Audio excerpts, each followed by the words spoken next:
আপনি যদি মায়ের ভক্ত হয়ে থাকেন তাহলে মায়ের এই ভিডিওটি দয়া করে অবহেলা করবেন না।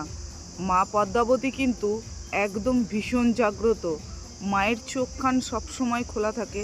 মা সকল ভক্তদের ওপর বিরাজ করে, সকল ভক্তদের মনের মধ্যে থাকে। মন থেকে ভক্তি ভরে ডাকলেই মা মনসা সাড়া দেয়। কখনোই মা মনসা বলেনি আমার মন্দিরে এসে আমায় পুজো দাও, নালে সাড়া দেব না। মা মনসাকে শুদ্ধ কাপড়ে মন থেকে ভক্তি ভরে ডাকলেই মা মনসা সাড়া দেয়। আর আপনার ঘরের নেতিবাচক শক্তি কিভাবে দূর হবে সেটাও শুনে নিন।